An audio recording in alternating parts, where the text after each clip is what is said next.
सुभाष उसने पूछा है, सूत्र, शाखा, प्रवर, गोत्र की जानकारी हो तो दे। इसका शब्द सुना है आपने? गोत्र तो सुना होगा, प्रवर सुना है, शाखा सुना है, सूत्र सुना है, नारी सुना है? नहीं।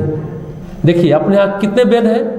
4 वेद हैं। जो समाज व्यवस्था जो प्राचीन काल में थी उस वेद के आधार पर थी, स्मृतियों के आधार पर थी। पूछा जाता था कि आप कौन हैं? तो हम ब्राह्मण हैं। कौन ब्राह्मण? अच्छा तिवारी हो। कौन गोत्र है? कश्यप। फिर पूछेंगे वेद कौन है? तो यजुर्वेद। फिर पूछेंगे शाखा कौन है? तो वात्सायन। ये होता था आदमी का परिचय। आप लोग भी नहीं। शाखा, गोत्र, प्रवर, सूत्र, ये हमारी कुल परंपराएं हैं, संस्कृति की जड़ है। ये शाखा का ज्ञान कुल पुरोहित नहीं दे पाता था। तीर्थ पुरोहित आपके शाखा का ज्ञान रखते थे। तीर्थ पुरोहित समझते हैं? पंडा जिसको कहते हैं। आप देवघर जाते हैं ना, पूजा करने जाते हैं तो निकालता है पूरा आपका खानदान का 100-200 साल का बही खाता उसके पास है।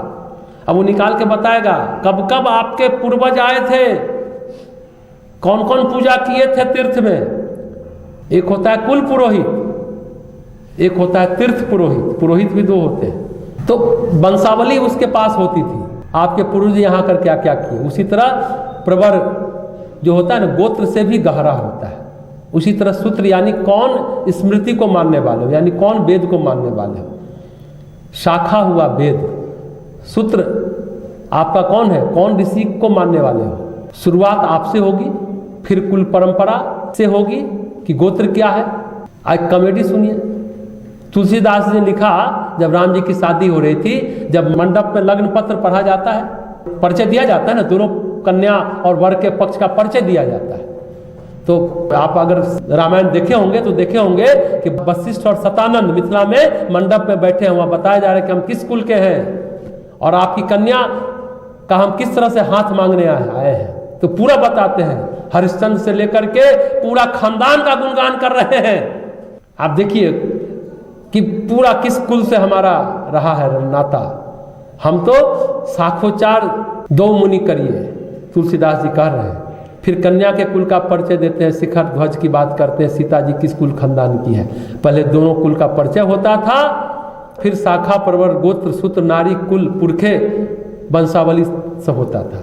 तो क्रम हुआ, पहले कुल होता है, फिर होता है गोत्र। गोत्र समझते हैं? किस गोत्र से है?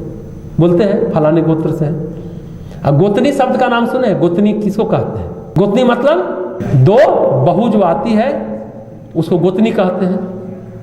दरअसल कहता है ना कि जब शादी होगा तो पति का गोत्र अब पत्नी का गोत्र हो गया, माना जाता है। अब 2 अलग अलग गोत्र से आई है एक ही घर कुल खानदान में, तो दोनों का एक ही गोत्र हो गया, तो उसका सही नाम है गोत्रिणी। वो अपभ्रंश हो गया गोतनी। एक ही गोत्र में दोनों अलग अलग से आई तो गोत्रिणी हो गया। अब समझ में आ गई बातें। गोतनी क्यों कहते हैं? दोनों गोतनी छे बोलते हैं ना अपनी भाषा में, मैथिली में। देवरानी जेठानी भी कह देते हैं। आज का कितना रानी है पता नहीं, लेकिन देवरानी और जेठानी है। तो गोत्रिणी का अपभ्रंश है गोतनी। अब सवाल क्यों हुआ, ये ऋषियों ने क्यों पार्टी चलाई? अगर अब उसका बालक होगा, एक ही गोत्र से जाना जाएगा तो पिता के गोत्र से जाना जाएगा। जहां मातृ सत्तात्मक समाज है वहां मां के गोत्र से जाना जाता है। सतवाहन साम्राज्य जो है वो मां के गोत्र से चलता था, पिता के गोत्र से नहीं चलता था। वहां गोतनी नहीं बनता था। एक ही गोत्र से उसकी संतान जानी जाए तो जो पति का गोत्र है पत्नी का गोत्र वही हो जाता था। अलग अलग गोत्र से आए हुए लोग ये हो जाते थे। क्रम कैसे कैसे हुआ सुन लीजिए। कुल होता है, फिर होता है गोत्र, फिर प्रवर यानी गोत्र का भी गोत्र, फिर सूत्र होता है, फिर होता है शाखा। एक शाखा में इतना सब कुछ है।